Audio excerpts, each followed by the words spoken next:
வணக்கம். இன்னைக்கு நமக்கு உணவு கொடுக்குறவங்க செந்தில்குமார், சாந்தி, ரேவதி, பூபதி. எதுக்காக கொடுக்குறாங்கன்னா, தம்பி கபீஸ் அவர்கள் 10th நல்ல மார்க் எடுத்திருக்காரு. அதுக்காக நமது பாசமார்க்கடலை பாசமுது இல்லத்திற்கு இன்னைக்கு மதிய உணவு கொடுத்துருக்காங்க. தம்பி இன்னும் +1 +2 நல்லா படித்து நல்ல மார்க் வாங்கி நல்ல காலேஜ்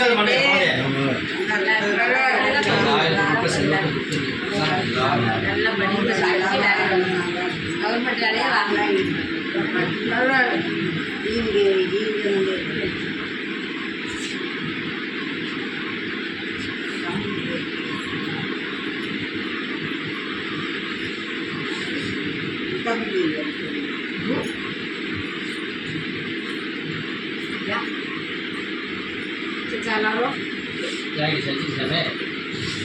அவங்க நல்லா படித்து வாழ்க்கையில் அனைத்து நாளும் பெற்று வாழணும். செந்தில்குமார், சாந்தி, கபீஸ், மிதுன், யோகி சாஸ்திரி, ரேவதி, பூபதி, யோகேஸ்வரன், சரணீஸ் அவர்கள் அனைவருக்கும் நமது பாசமார்க்கடலை பாசமுதிர்லம் சார்பாக அவர்கள் குடும்பம், தொழில், வாழ்க்கையில் அனைத்து நாளும் பெற்று வாழ நம்ம இறைவன்கிட்ட ஒரு பிரார்த்தனை வச்சிடலாம்.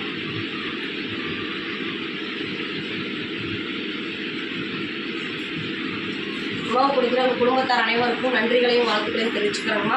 இந்த நேரத்தில் எங்கள் பெரியவங்க சார்பாக உங்களுக்கு ஒரு கோரிக்கை வைக்கிறேன். என்னன்னு கேட்டிங்கன்னா, நமது பாசமார்க்கடலை பாசமுதிர்லம் ஆரம்பித்து 2 வருடங்கள் கடந்து 3வது இடத்துல போயிட்டுருக்கோம். இங்கே நிறைய பெரியவங்க வந்து இடம் கேட்கறதுனால இட வசதி பத்தாதனால கொஞ்சம் இடம் வாங்கி கொஞ்சம் கட்டடம் கட்டலான்னு இருக்கோம். அதுக்கு முன்னால் முடிஞ்ச உதவி செஞ்சிடலாம். நீங்கள் மட்டும் இல்லாத உறவினர்கள், நண்பர்கள், உங்களுக்கு தெரிஞ்ச இடத்துல இந்த மாதிரி ஒரு முதியோர்கள் இருக்குது, அதுக்கு சொந்தமாக ஒரு கட்டடம் அமைக்க போகிறாங்க, அதுக்கு நம்மளால் முடிஞ்ச உதவி செய்யலாம்னு சொல்லி நீங்களே எங்கள் முதியோர்களை வெளியே கொண்டு சென்று எங்களுக்கு கூடிய விரைவில் ஒரு சொந்த கட்டடம் அமைஞ்சு இன்னும் வர பெரியவர்களை பாசத்தோடு அரவணைக்க இந்த பாசமார்க்கடலை எதிர்கொண்டு இருக்குது.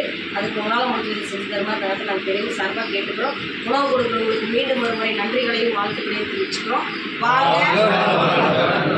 உதவினா நீங்கள் பெருசாக நினச்சிக்க வேணாம். 5000, 10,000, 1 லட்சம் நீங்கள் கொடுக்குற 100 ரூபா கூட இங்கே உதவி தான். அதான் அப்படி நம்மளால் என்ன முடியுமோ அது அக்கம் பக்கத்தில் உங்களுக்கு தெரிஞ்சவங்கள்ட்ட எவ்வளோ இதை பற்றி சொல்ல முடியுமோ.